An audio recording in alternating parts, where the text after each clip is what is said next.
So, good afternoon everyone. So, I am here today to present my report about safeguarding oneself when engaging in social networking sites.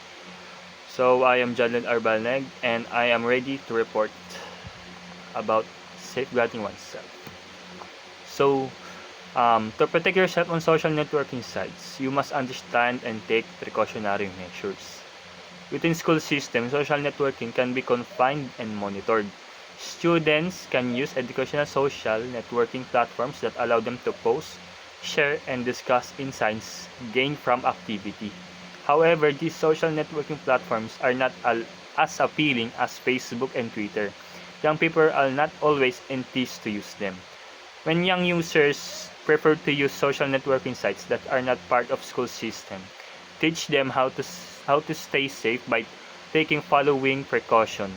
So, alam naman natin ngayon sa generation natin or sa kinakatayo natin ngayon, ang mga bata ay mas prepared gumamit ng engaging na or ng Facebook or other social networking sites kasi nga mas nakakapag-communicate sila lang maayos at marami silang nagagawa gamit ito. So, example na lang is mga GIF, ganyan, or emojis na nagagamit nila pagkipag-communicate, pero hindi naman required gamitin yon sa isang activity sa school. Pero mas prepared talaga nila gumamit ng mga ibang social networking sites na hindi naman for educational purposes. Pero dahil nga kabataan, mas willing silang gumamit ng mga ganitong social networking platforms. Pero as a college student or mas nakakatanda sa kanila, dapat tinuturuan natin sila kung paano gumamit ng tamang social networking.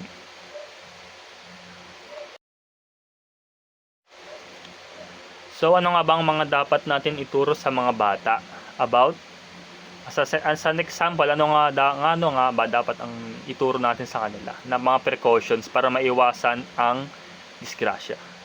So first is, a social networking account has password and login details.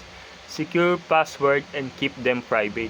So, 'di ba pag mag-open tayo ng ating or paggagawa tayo ng mga account sa Facebook or Google, ganyan, may mga sinasuggest na strong password ang mga Google or other social networking platforms, pero talagang mas hilig kasi nating gumawa ng sarili natin. Pero dapat kung gagawa tayo ng sarili natin, dapat i-ensure din natin na yung password natin ay hindi madaling magaya at yung privacy dapat. And next is log out every time you use public computers. So, pag gumagamit tayo ng public computers, dapat ituro din natin sa mga bata na dapat iayusin ang pag-log out ng mga computers, lalo na pag ang ginagamit natin is pupunta pa ng computer shop para lang makapag-login ng mga social networking sites. Kasi sa public computers kasi, nagkakaroon din ng problema dyan. Example na lang is kapag nag-login ka dyan, and then kahit na nai-log out mo na yan, tas in-open ng ibang gagamit naman ng computer, na o-open pa rin nila yung account mo. So, dapat i-ensure natin na hindi dapat naka-login dun yung account natin, lalong-lalo sa public computer. So, paano ba yon? So, after mong i-log out, dapat i-check mo ulit, try mo ulit i-check kung naka-log out ba talaga yung account mo. Ganon.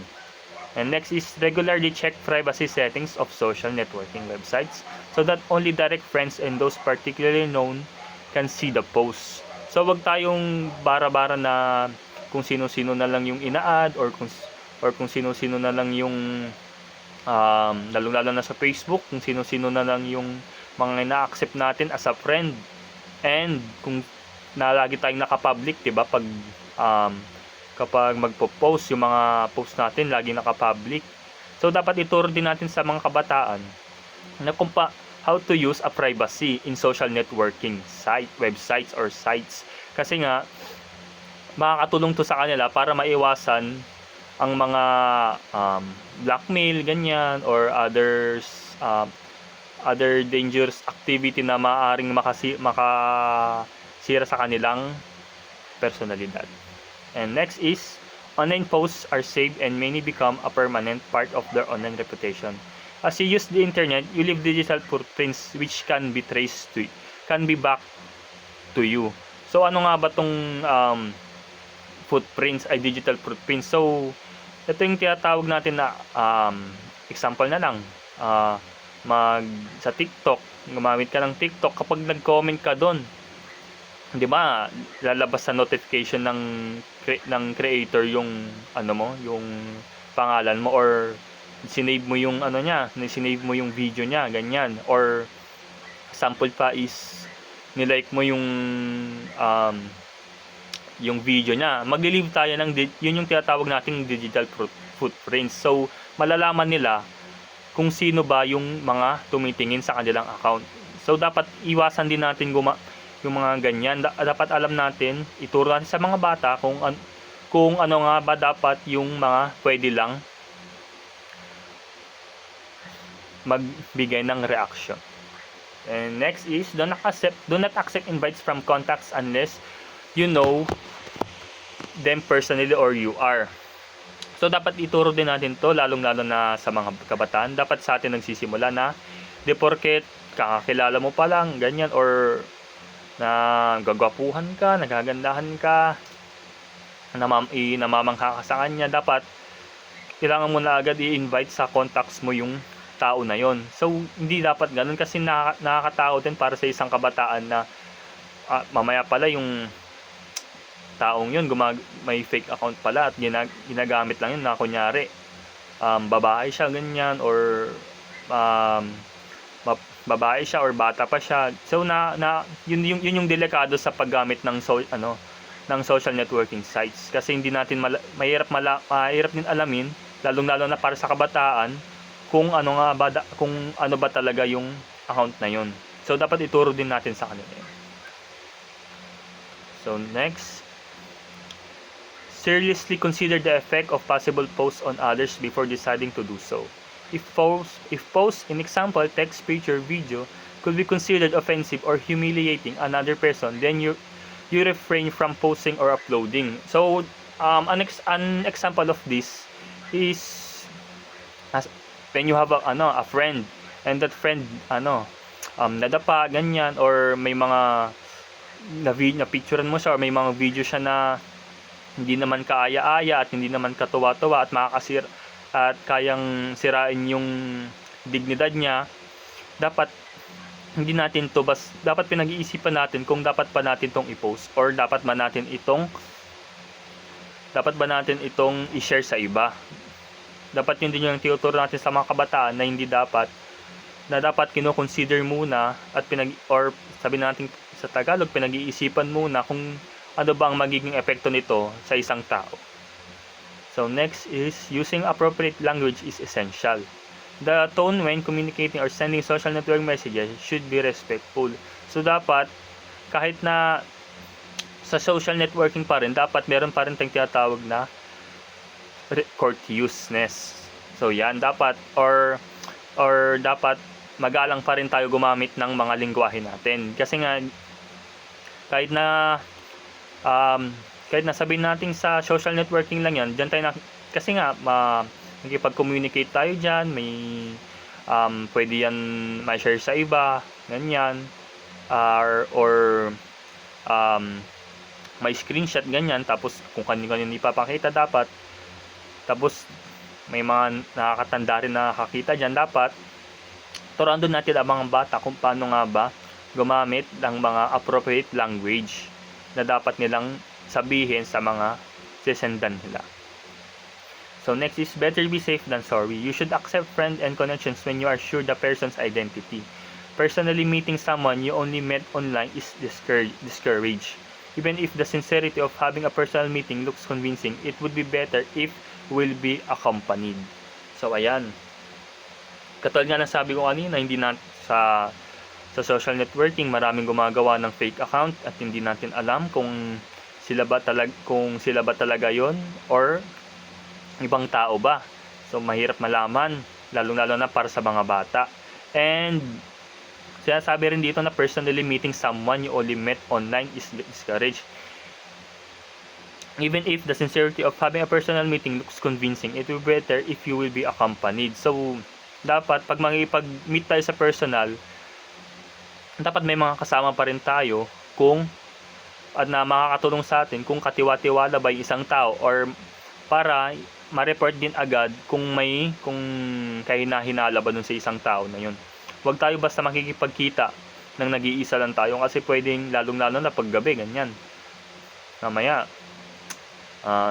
may mangyari pang may binabalak na masama yung tao na yun. So mga ganyan, dapat ituro natin sa mga bata yung mga ganyang precautions. And next is, when there is an indication of harassment or abuse, it is advised that you report this by clicking the report button of abuse. It is better still to talk to friends or trusted adults about that case. So ito naman, hindi natin maiiwasan yung cyberbullying sa social networking sites. Meron pa iba gumagamit pa ng ibang account para lang mambully, lalong-lalo na yung pala yung bully na yun is kaibigan mo na gusto kang siraan, ganyan. So dapat ang ginagawa natin dyan is i-report natin sa social networking sites. Kung lahat naman ng social networking sites may makikita ka namang report button, ganyan. So ang mangyayari doon, pag ni-report mo yon, hindi niya na ulit magagamit yung account na yon, pero may possibilities pa rin na gumamali siya ng ibang account, tas ganun, gawin ulit yung mga bullying na yon. So ang magagawa na lang talaga natin is to report this abuse and sabihin natin sa mga nakakatanda sa atin. And next is, bullying takes place even in social networking sites. Yan, katulad nga ng sabi ko kanina. So cyberbullying uses the site's messages, updates, and other functions to harass, intimidate, humiliate, taunt, or pick in the individual. When this happens, you can do the following actions. So ito yung mga dapat gawin pag nakakaranas ng cyberbullying na dapat ituro rin sa mga kabataan. Ignore the behavior by not responding it at all. So mas maganda na lang pabayaan na lang natin, kasi pag pinuna pa natin yan, mas lalo lang lalala. Kasi nga alam nila na nasisiraan ka na nila, na naapektuhan ka sa mga sinasabi nila. So mas makakabuti na lang if we will not going to respond to their behavior. And second is, block the person. So yan. So lahat naman ng social networking sites may ganyan din naman, especially sa Facebook. Ang talagang magagawa na lang natin is to block the person. So para hindi na ulit tayo magkaroon ng communication sa kanila. And next is, click the report button of abuse. So ayan din yung katulad kanina na explain natin, click the report button of abuse. I-report agad natin sa mga social networking sites para naman agad-agad magawa ng paraan ng company at hindi na ulit makapag gamit ng account yung tao na yun. And talk to a trustworthy adult about it. So ito rin yung magandang gawin para sa isang kabataan. Dapat makipag-usap, ituro natin sila na makipag-usap sa matanda. Wag natin nahayaan na isarili nila yung problema nila. Dapat as an adult, dapat matulungan natin sila at dapat mabigyan natin sila ng magandang gagawin about sa mga gawain na ito, para naman hindi naman masira yung mga dignidad nila. So next, that's all for my report. So thank you everyone for listening, and I hope that you learned something from me. So thank you and good afternoon again.